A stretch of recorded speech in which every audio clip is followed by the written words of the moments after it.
sobatku semuanya, semoga selalu happy ya hari ini. Assalamualaikum warahmatullahi wabarakatuh. Kembali lagi bersama saya, masih dengan Pirma Yudara di YouTube channel saya. Dan silakan jangan lupa subscribe dulu, like, share, and comment yang baik-baik ya. Dan hari ini alhamdulillah Pirma masih sehat, masih ceria, dan sangat bahagia sekali bisa membuat video kembali, share ke teman-teman tentang perjalanan saya di kampus bersama teman saya, Ana Amalia ya. Kita hari ini bakalan sharing-sharing mengenai cara Ana Amalia menjadikan saya seorang Pirma Yunara yang tadinya cengeng, terus kurang percaya diri menjadi percaya diri ya.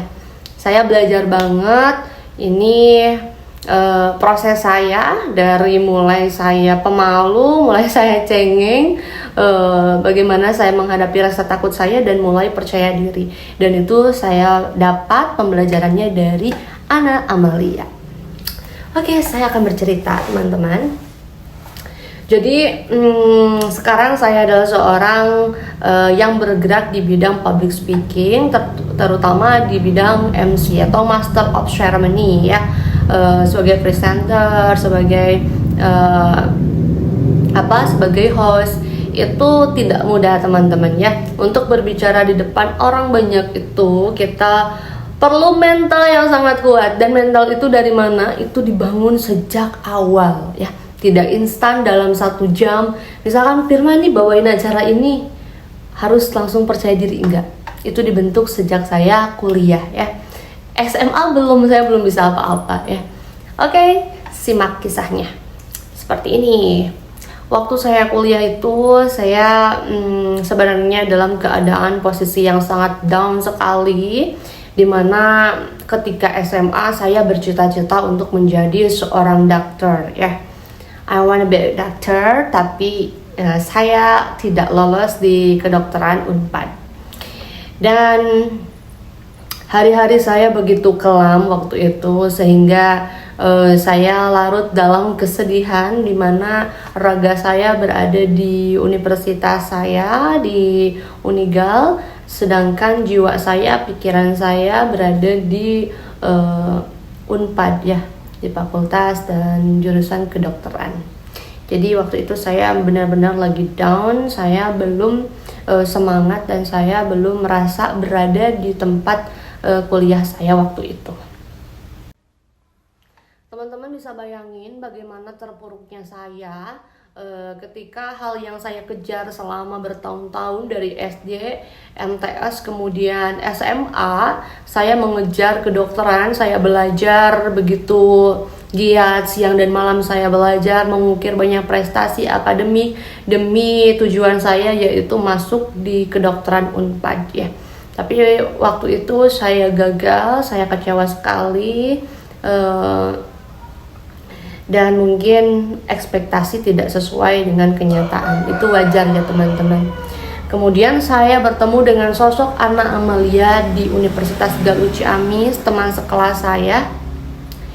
Dia bilang sama saya seperti ini: salah jurusan tidak berarti salah masa depan.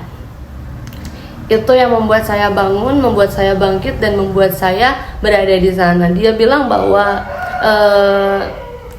rencana Allah pasti lebih baik daripada apa yang kita rencanakan. Dan apa yang membuat kita sakit hari ini pasti akan menjadi manis di masa depan.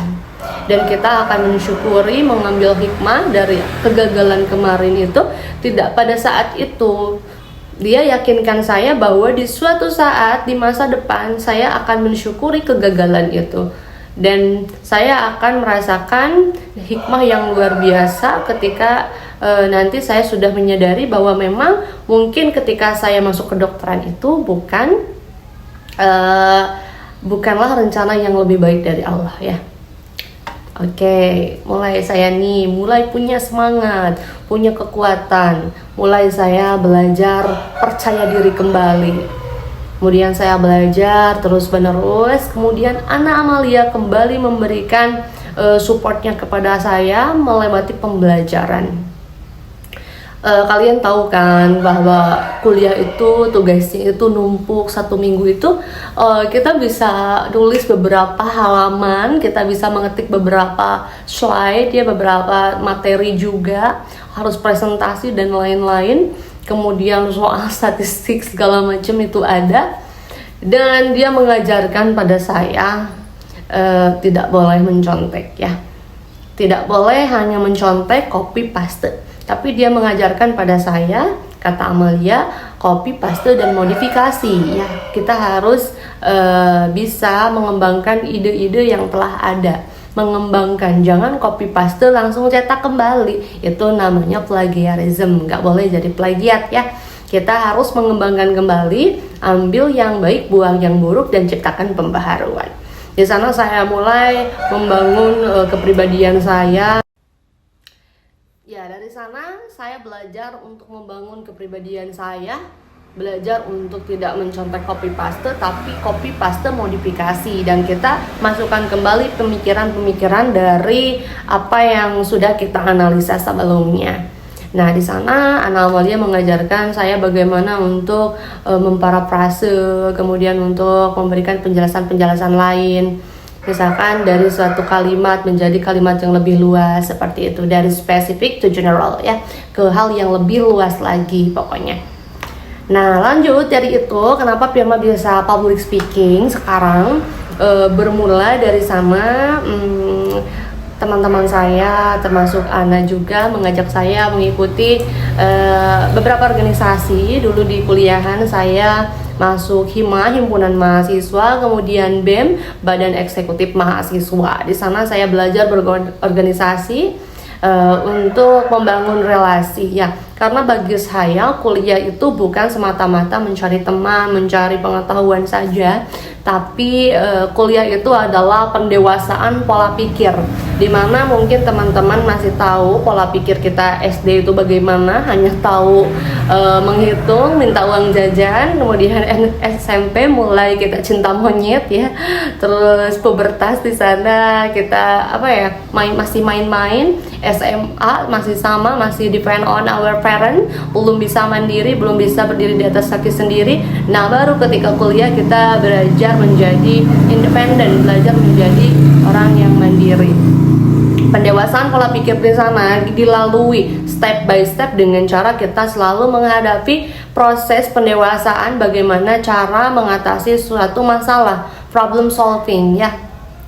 Itu. Jadi di sana Ana Amalia mengajarkan saya untuk berorganisasi, dan di organisasi itu selalu kita wajib harus bisa public speaking ya, nggak bisa ngomong nothing ya.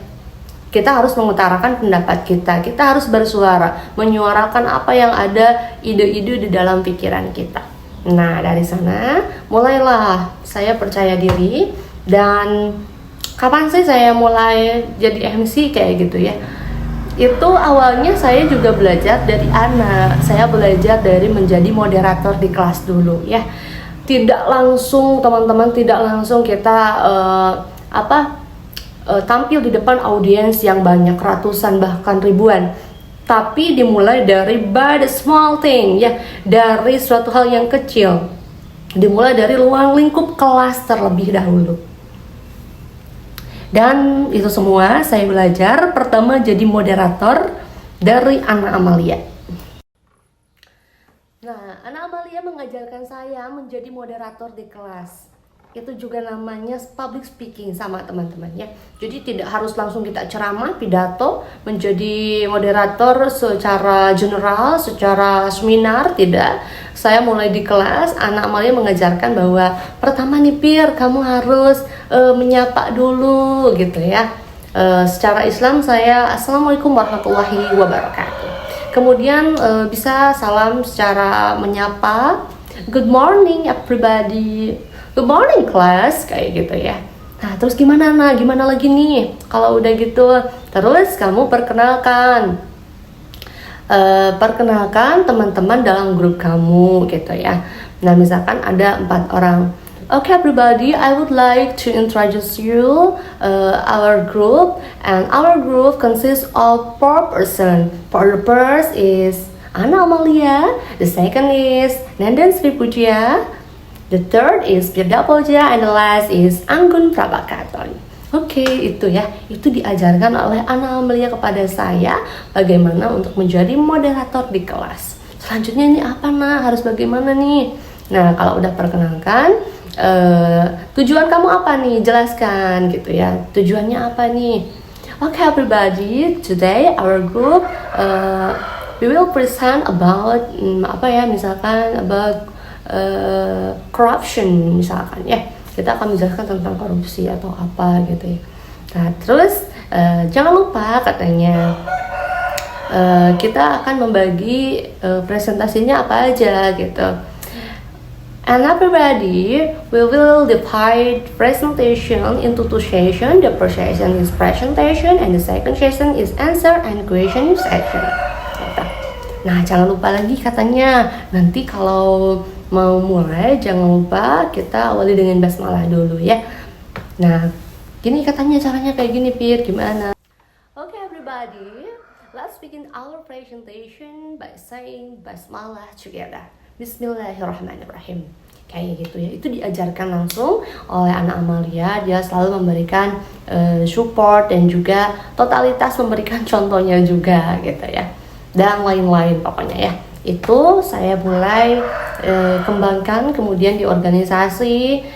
Saya belajar memperkuat rasa percaya diri saya untuk tampil sebagai moderator di acara, kemudian menjadi MC di acara kampus.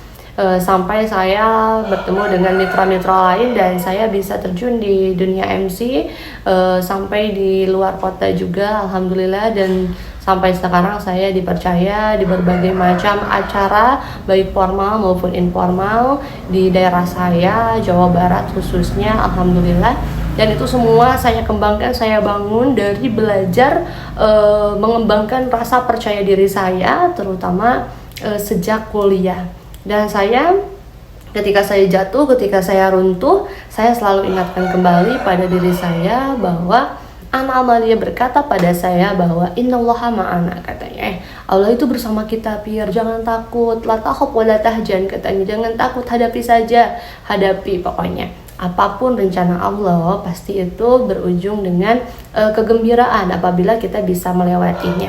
Dan saya selalu mengingat kutipan-kutipan kata-kata yang Ana bicarakan pada saya, sehingga ketika saya mau roboh, saya mau jatuh ya, saya selalu bangkit. Saya bangkit dan bangkit. Dan saya lakukan itu sampai sekarang. Beberapa kali saya terjatuh, mungkin di dunia percintaan ya, asmara saya tidak selalu baik, teman-teman. Kemudian di dunia karir saya juga banyak rintangan, tidak mudah untuk menjadi hari ini dan menjadi saat ini tidak mudah ya.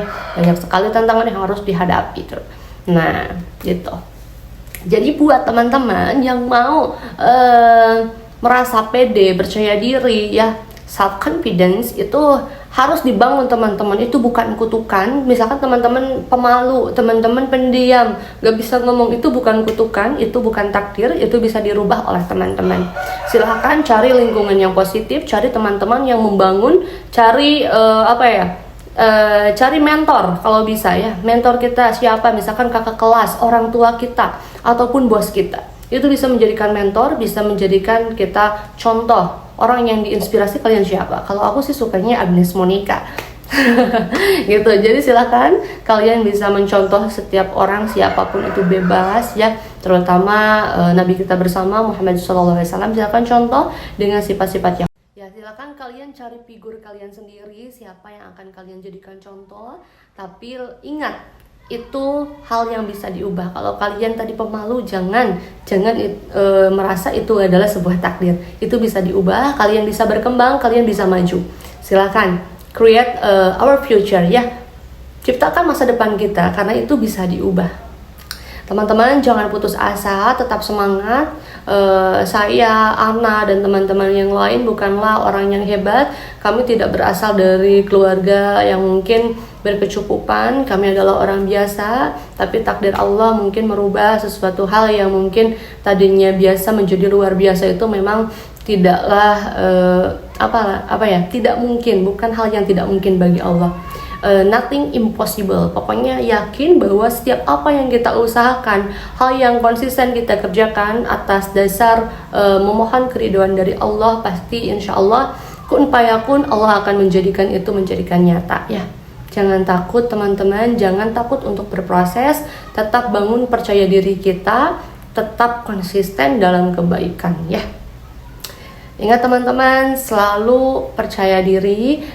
Kalau kalian merasa putus asa itu hal yang wajar, tapi jangan lupa untuk bangkit, keep going on, keep moving teman-teman ya. Harus bisa move on dari kegagalan menjadi kesuksesan. Oke teman-teman, dari saya cukup sekian untuk hari ini. Nanti saya share lagi ke teman-teman tips-tips untuk membangun hal-hal yang perlu kita bangun dalam kehidupan kita. Mudah-mudahan apa yang saya bagikan kali ini menjadi manfaat untuk kita semua ya. Amin, dan mudah-mudahan saya diberi kesehatan untuk selalu berbagi ke teman-teman. Oke, see you in the next video. Bye-bye.